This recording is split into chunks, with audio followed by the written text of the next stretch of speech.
Hey, in this question we're given a quadratic function. We're asked to find the vertex, and then we're asked to find this new function that's shifted 4 units to the left and 2 units down, and then we also want the exact values of the x-intercepts for this new function.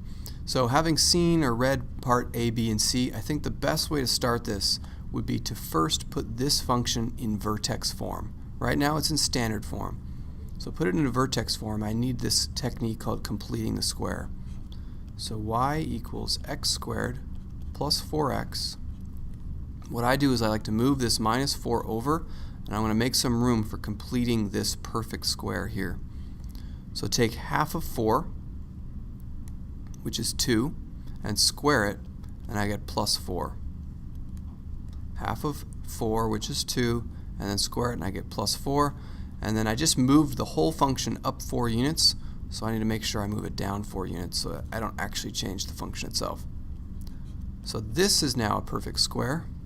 Perfect square means I can write it as a perfect square, which is x plus 2 quantity squared. It's always half of this right here.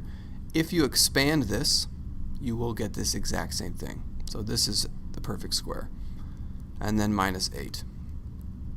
So now, part A says to find the vertex. The vertex is opposite of this, so negative 2, comma negative 8. There's the vertex.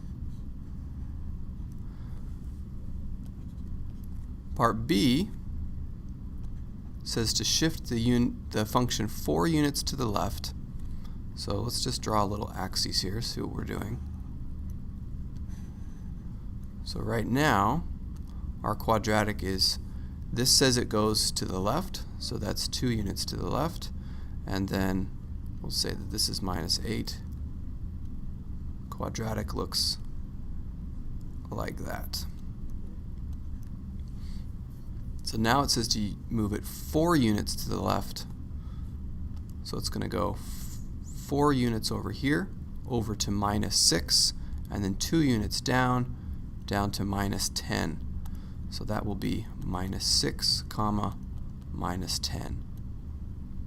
Which means the vertex will be, or the new equation will be y equals x plus 6. The plus 6 means it moves to the left, squared, minus 10. That's part B. Now it says to find the exact value of the x-intercepts of this new function. So if I continued this on, it'll look something like this. It's probably not very accurate where those touch, but that's the idea. So to find these x-intercepts, the x-intercepts happen when the y value is 0. So I'm just going to set the y value equal to 0. So 0 equals x plus 6 squared minus 10. Let's move 10 over. So I have 10 equals x plus 6 squared. And now let's take the square root. So I get plus and minus root 10 equals x plus 6. And now subtract 6, and we get x equals negative 6 plus or minus root 10. Those are your exact values for your two x-intercepts.